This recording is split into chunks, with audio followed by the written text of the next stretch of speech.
What do you want to watch? Put on the casually explained video that Hassan got mad at. Okay. I'll be right back on a sec. Daily. Although there are almost 350 million Americans, there are really only two political parties, and despite what the name would imply, neither one's very fun at all. This political division means you don't get any nuance in policy, and instead you either vote on which person you hate the least, or just pick one or two things you absolutely don't want someone to mess up, and then you compromise anyway. While most people are not too familiar with the political compass, they have heard the term left and right. You might have seen a spectrum like this in civics class, and they taught you some vague theory about reactionaries versus radicals, or social reform versus conservatism. But this is pretty meaningless to most people. In reality, when someone asks if you're on the left or right in America, what they want to know is how many digits of the pride flag you've memorized. Even the most far left and far right extremes have more in common than you might think. For example, they both share the same common weakness: follow-up questions. Take people on the far left, they all make the same mistake, which is waking up one day, doing absolutely no research, and then thinking there's no way that Ben Shapiro will have heard this one before. Similarly, if you take someone on the far right who says, "I believe that white people are superior to the other races," the obvious follow-up is asking if this is their sample group. The reality is that just left or right doesn't capture the full nuance of someone's political beliefs. If you're a fiscal conservative who believes that government debt represents an inability to provide future public programs, the left lumps you in with the people who stormed the Capitol. If you're a liberal who believes that investment into nuclear is the future of clean energy, the right lumps you in with the people who think that the hard counter to fracking is a heartfelt land acknowledgement. The political compass introduces a bit more nuance because while you still have a left and right, you can flesh out what you believe about both economic and social policy, and more importantly, see how your beliefs relate to other people's. To give the theme, as you move up the compass, you prefer big government. As you move down, you prefer small or less government. And as you move left, you prefer equal redistribution of resources. And to the right, you prefer to let free markets allocate resources unimpeded. So let's look at each quadrant's highest value first, so you can see which one you most relate to and the pros and cons of each. Authoritarian right's highest value is virtue. Pros: everyone can pursue their own ideals. Cons: me and my homies will determine what they are. Authoritarian left is equality. Pros: everyone shares equally in all the stuff. Cons: there is no stuff. Libertarian left is compassion. Pros: what's mine is yours, what's yours is mine, and we can all love each other. Cons: you hate your wife's boyfriend. Libertarian right is freedom. Pros: the rich get insanely rich, the poor just die. Cons. Lastly, the centrist's highest value is of course A5 Wagyu. Pros: all that matters to him are beef and gas prices. Cons: his whole world is currently in shambles. In brief, auth right is if it ain't broke for me, don't fix it. Lib left is friendly, horny, and broke. Lib right is temporarily embarrassed millionaires. And auth left is everything would finally be perfect if we just got rid of that one fucked up Jenga block right at the bottom. By using the quadrants, it lets us see there's a lot more nuance to someone's political opinion than just left or right. For example, to someone on the right, everyone on the left seems the same. But libertarian left will say, you know, communism sounds really nice, everyone living as equals with each other, working together in harmony with the environment. I guess it just seems that while the theory is good, the execution has been really bad. Then authoritarian left would say, yeah, but often necessary.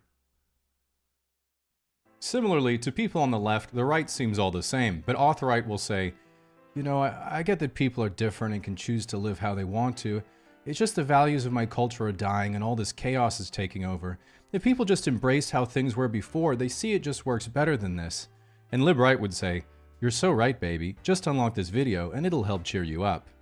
The authoritarian side of the compass also gets the libertarian side confused all the time, mistaking both quadrants as woke. But see if you can catch the subtle difference.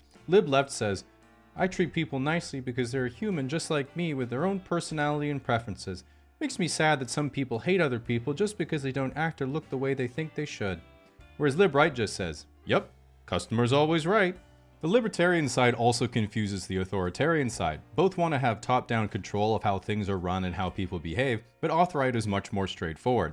If they don't like what you're doing, they're gonna hit you with a stick. If auth-left doesn't like what you're doing, they're gonna convince everyone else that you have a stick. In contrast, if lib-left's life isn't going so well, they just adapt, complain, download Hinge, and wait for an inheritance. Whereas if lib-right's life isn't going so well, they say, no, there is a way to fight the system.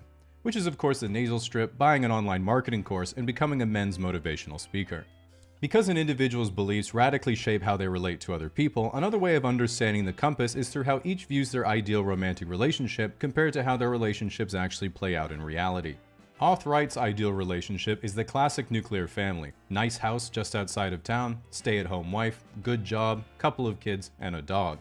The relationship Auth-Right actually gets is their third failing marriage and fourth pair of tack glasses, or they're a virgin in their early 20s with an anime girl as their ex-profile, and their main hobby is using AI to generate anthropomorphic female fighter jets. In either case, they plan to fix their life with a one-way plane ticket to Thailand and become each other's customer. Auth-Left's ideal relationship is with Hassan Piker. The relationship Auth-Left actually gets is with Hassan Piker's chair. Lib-Left's ideal relationship is an open marriage in a humble off-grid cottage near a scenic mountainside where they grow their own food and make their own clothes for a small, like-minded community. This doesn't happen because Lib-Left doesn't have the millions of dollars it requires for a Hollywood aesthetic hobby farm. Lib-Right's ideal relationship is being an 85-year-old billionaire with an harem of Instagram baddies on his mega yacht in Dubai. Haters will criticize such a transactional relationship, but while Lib-Right knows that girls only like him for his money, he knows they love him for his terminal heart condition. The next thing you might be wondering is what about the intersections between the quadrants? This is pretty simple because it's usually where the rubber actually meets the road in real life. In Western countries, Lib-Left cares about the environment, while Auth-Left likes federal laws forcing you to care about the environment. Center-Left is what happens when you're on your third wadded-up paper straw at the movie theater, and you realize that maybe some sea turtles need to die so you can live. While you might be thinking, okay, I'm sort of getting this compass thing, we are of course just scratching the surface, because a two-dimensional compass isn't enough to capture the full nuance of a quadrant's views, and you have to introduce the third dimension, which is if you're technologically progressive or regressive. For example, the bottom center on the compass is classically libertarian, believes in self-reliance, saving money, hard currency, survivalism, and only trusts non-mainstream media like Joe Rogan and the Kremlin. If you take this political view and make it technologically progressive, you end up with anarcho-transhumanism, the belief that man will merge with machine and transcend to a higher form of life. Exactly, this is the Japanese trying to cope. If you take the same intersection and make it technologically regressive, you get anarcho-primitivism, or return to monk, which is the sentiment, humans just aren't living how we're supposed to, man. While this is a bit of a self-report, when anyone actually describes fishing, hunting, gathering, and doing arts and crafts in a tribe, they think they're describing how life was as a caveman, but they're actually just describing camping. Figuring out where to put yourself on the compass can still be difficult, because even 3 dimensions is not enough to capture the complexity of beliefs the human mind is capable of, which is why we must ascend further to include your capacity to change your beliefs over time to avoid ever thinking you're wrong. Which means we have to go beyond the political polyhedron to the obvious next step, the political tesseract. This political tesseract cannot be pinned down to a single belief, as it's always in a quantum superposition of both support and rejection of any conceivable opinion until someone you don't like expresses their point of view and you're forced to disagree. For this reason, it's important to know the point of view of each quadrant for all the most talked about political questions so you can start filling up your debate repertoire. For example, if you asked each quadrant, should we have more gun control? Auth-Right says no, Auth-Left says yes, Lib-Left says yes, and Lib-Right says yes, I should have more control of guns. How would you fix the economy? Auth-Left would raise taxes, Auth-Right would cut expenses, Lib-Left would unionize, and Lib-Right would say to another Lib-Right, here's $100, slap me. Oh, fuck. Okay, give it back and I'll kick you in the balls. And everyone else would be like, holy shit, they just increased GDP by $200. Pro-choice or pro-life? Auth-Right says pro-life, Lib-Left says pro-choice, Lib-Right says on-site, and Auth-Left is checking their quotas. When should someone be able to do hormone replacement therapy? Auth-Left. Anyone with approval from a medical authority can go on hormone replacement therapy at any time. Auth-Right. Kids shouldn't be allowed to do HRT. Lib-Left. I just don't want kids going through puberty knowing they wanted the body of a different gender. Lib-Right. I just don't want kids going through puberty.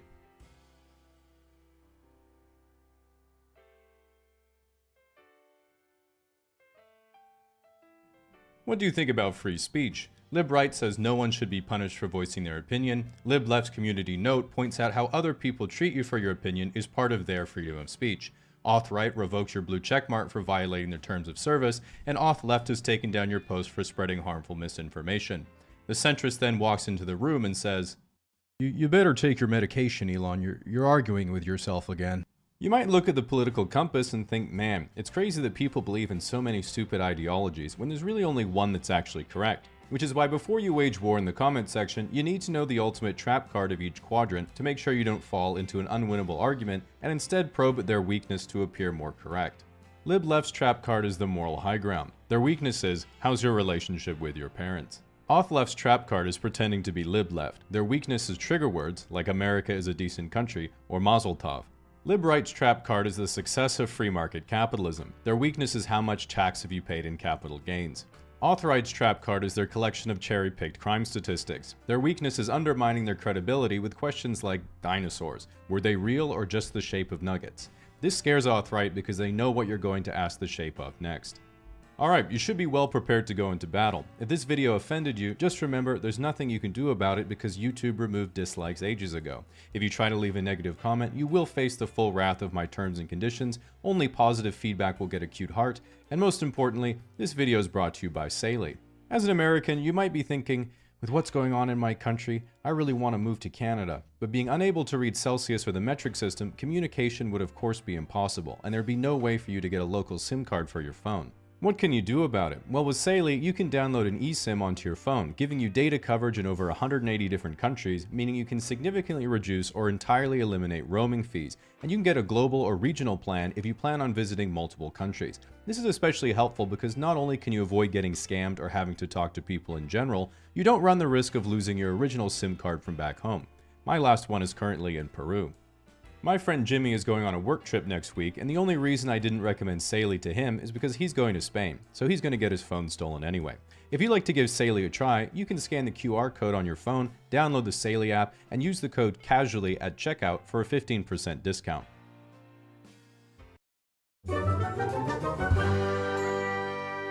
Absolutely epic. Was it a good meme?